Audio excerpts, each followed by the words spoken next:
गुलाम नबी आज़ाद को धमकी मिली है। इस केस से जुड़ी एक और अपडेट भी हम आप तक पहुंचाएंगे, लेकिन ये इस वक्त एक बड़ी और हैरान कर देने वाली खबर मिली है, जिसमें बताया जा रहा है कि कांग्रेस के पूर्व नेता गुलाम नबी आज़ाद को धमकी दी गई है। टीआरएफ ने गुलाम नबी आज़ाद को ये धमकी दी है।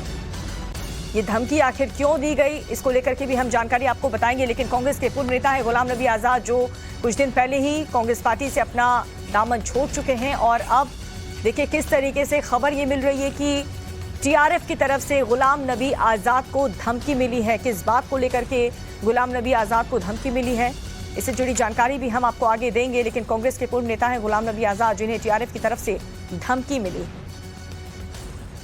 आतंकी संगठन है टीआरएफ, जिसने गुलाम नबी आज़ाद को ये धमकी दी है। जान से मारने की धमकी टीआरएफ की तरफ से दी गई है गुलाम नबी आज़ाद को। आतंकवादी संगठन, आखिर आतंकवादी संगठनों की नजर गुलाम नबी आज़ाद पर क्यों है, क्यों वो उनको इतने अखर रहे हैं? जब तक वो कांग्रेस पार्टी में थे, इस तरीके की धमकी गुलाम नबी आज़ाद को कभी नहीं आई। प्रदीप दत्ता सहयोगी जुड़ चुके हैं। प्रदीप, जरा बताएं गुलाम नबी आज़ाद को धमकी आखिर क्यों दी गई, क्या लिखा है उसमें?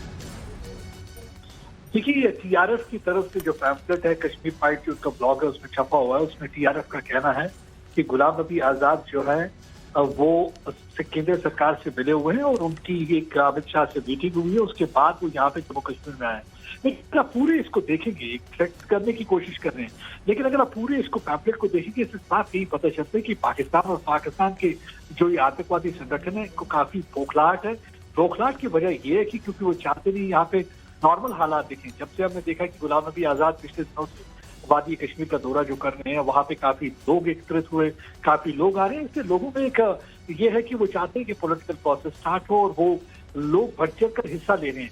और जो ये आतंकवादी संगठन है, ये चाहते नहीं यहाँ पे पॉलिटिकल प्रोसेस हो, ये चाहते हैं कि यहाँ पे खून रेजी रहे। इसीलिए लोगों के दिमाग में कभी किसी को भी टारगेट करने के लिए एक पहले ही जस्टिफाई करना शुरू कर देते हैं कि केंद्र सरकार की तरफ से भेजे हुए हैं। हमने देखा कि किस तरीके से इसमें उन्होंने लिखा है कि राहुल भट्ट की हत्या भी की, क्योंकि राहुल भट्ट भी केंद्र सरकार का शख्स था। लेकिन फिर उससे पूछे, एक शख्स जो कि एक छोटी सी पोस्ट पर मुलाजिम है, तहसीलदार के ऑफिस में काम कर रहा है, कैसे उसका इतना बड़ा है कि अजीत डोभाल से इन टच है और ऐसी ऐसी बातें जैसी लिखी हुई हैं। तो ये साफ पता चलता है कि ये जो उनकी जो रणनीति है, बौखलाहट दिख रही है और एक भय का माहौल क्रिएट करना चाहती हैं, लोगों के अंदर एक डर पैदा करना चाहते हैं ताकि वो लोग पॉलिटिकल रैलीज में हिस्सा ना लें। तो अगर आने वाले दिनों में चुनाव भी हो तो इसमें वो हिस्सा बिल्कुल ना लें, क्योंकि वो चाहते नहीं है। दो तीन चीजें तो वो बिल्कुल चाहते नहीं है। एक तो डेवलपमेंट आतंकवादी संगठन नहीं चाहते, दूसरा यहाँ पे वो जमहूरियत नहीं चाहते, डेमोक्रेसी नहीं चाहते।